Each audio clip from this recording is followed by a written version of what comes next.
Back to my channel, and today I've got a very popular recipe for you, which is pav bhaji. It's a great and a very popular street food of India.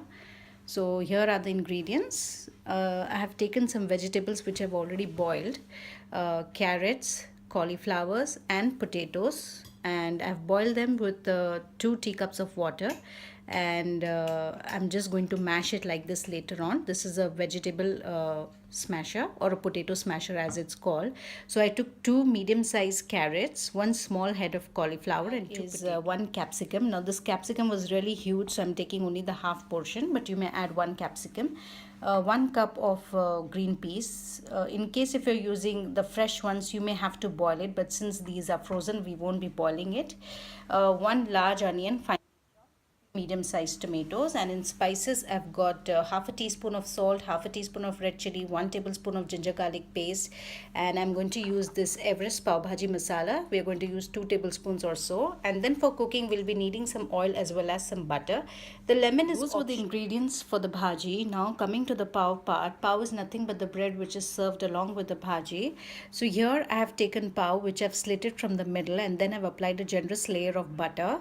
Like this you have to cut it through the middle and then apply butter. So this I will show in the later part of the recipe how to the oil is heated, and I'm going to add the butter, and we're just going to wait till it melts. So the butter is melting. Now I'm going to add the onions, and we're going to just cook it till it turns onions have turned soft. So now I'm going to start by adding the ginger garlic paste.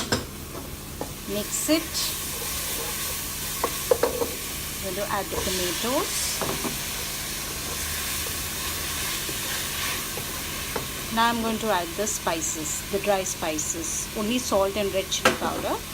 We'll add the pav bhaji masala after the tomatoes are thoroughly. Onions and tomatoes have mashed up really well. So now I'm going to add the green peas to it, and I'm also going to add the capsicum that I had diced, and we'll just let them roast on a high flame for about 2 minutes. After 2 minutes, I'm going to add the Everest pav bhaji masala. This is 2 tablespoons, but you can always do a taste test and add some more. Now in case if you feel that your gravy is sticking, you may add some water.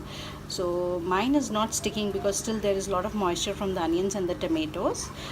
So we'll just roast it on a high flame for a minute. I'm going to add this mashed vegetables, and we're going to give it a mix.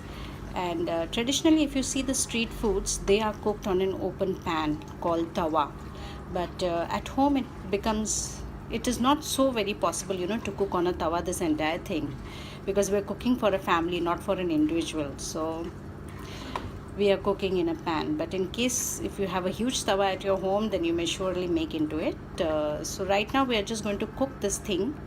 We are going to mix it first really well, do a taste test, add some salt, and if you need some masala, you may add, but go easy on the masala, because sometimes it turns out that if you add too much masala, your pav bhaji might turn bitter. So I'm just going to add in some coriander leaves, and then we are going to cover it and let it cook on a slow flame for about 10 minutes. Bhaji is ready now. As you can see, it's quite loose. Don't make it very thick, because as it cools down, it is going to become very thick. So this kind of consistency is totally alright. So now we can serve. So this is the tawa, and on the tawa I've kept the pav, both of them, for heating.